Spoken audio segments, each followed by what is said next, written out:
A couple videos ago, we made this great table saw sled that gets the fence precisely 90 degrees from the table saw blade. To do that, we used the 5-cut method, which is normally pretty confusing, but we used a calculator to make it super easy. The video and calculator got a lot of great feedback, but it also got a couple common questions. Today, we're gonna answer those. All right, the first question comes from Josh, and he asks whether the base of the sled needs to butt up against the fence when you're mounting the 2 rails under.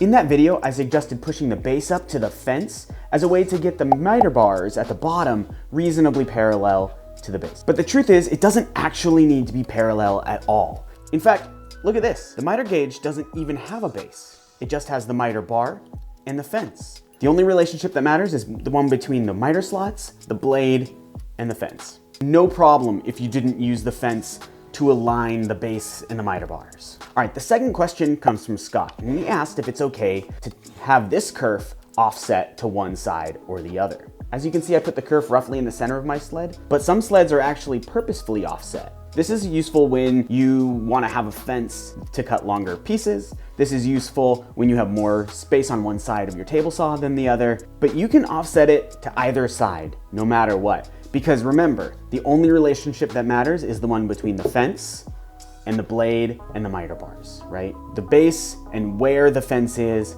does not matter as long as those things line up to 90 degrees. All right, the next few questions are about the workpiece we use to measure the error. Francis asks whether this needs to have square edges to start. And the answer is no. Although I wouldn't feel particularly safe cutting a circle against the fence, your workpiece can start as one. If you're making a straight cut and just put it up against the fence, you'll just be lopping off segments until it gets to be rectangular. That means by the end, you'll have a piece that you can use to measure the 5 cuts. Brian had a related question, and he asked whether it matters what side of the blade you cut on.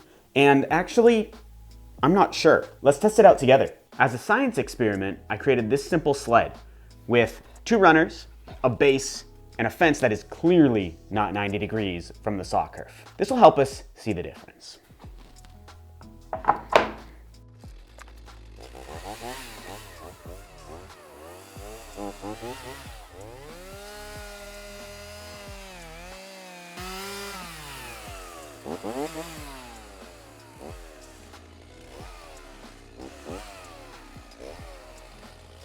So we have our results of the 2 cuts. One where the piece was on this side of the blade, and one that was cut where the piece was on this side of the blade. It looks like if you're on the left side of the blade, your result is going to be the opposite as if you're on the right side of the blade. I guess that makes sense. It's a complementary angle to 180, which the fence makes up. So one side of the blade is going to be different from the other side of the blade. I'm gonna actually add a note to the calculator for this because this probably has caused some problems in the past. Thanks for bringing this up, Brian.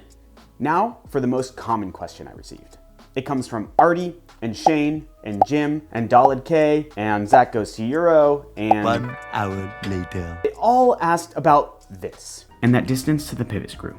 In my case, it's 22 inches. That's right, the distance from the pivot point to the correction. It's a big point of confusion. So let's take a closer look. For a minute, imagine that this is your table saw sled. Here's the base, the fence, and the kerf where the table saw blade goes through. We make our first 5 cuts with 2 screws in the fence. When we get our little slice of material at the end, we can plug in the width of A, which is farthest away from the fence, B, which is closer to the fence, and the length of the material itself.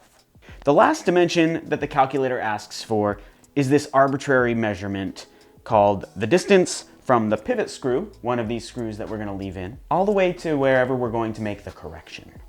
This is an arbitrary measurement.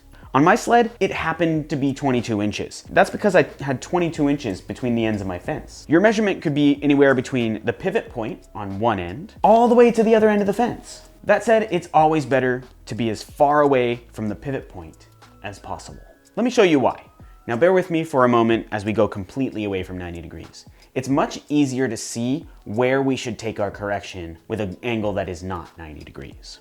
And I'm going to put it back here at the pivot point to show you how we'll adjust our fence. So I keep this parallel to the saw blade, and if I want to move the fence up to this bevel, I have to change its angle, of course. The amount it moves can be measured in degrees, sure, but it can also be measured in some amount of distance. Now, you can very easily see that the distance from here to the edge is much smaller than the distance from here to the edge, which is significantly smaller still than the distance from here to the edge. All of these distances are different, but they all produce the same angle in the end. So let's bring this back to our fence. Why would we want this distance to be as far from the pivot as possible? It's because it'll magnify the distance, letting you get closer and closer and closer to square. It's your choice wherever you're going to make your correction at a distance from the pivot point. But the farther you go to the other end of the fence, the easier it becomes to measure the distance you need to move. All right, that's all I have time for today, but I hope these answers clarified a little bit more about the 5-cut method. If they did, please give this video a like. And if you have any other questions about the 5-cut method, leave them down in the comments below and I'll try to answer them. As always, thanks for watching, and I'll see you next time on the Bike City Woodworks channel.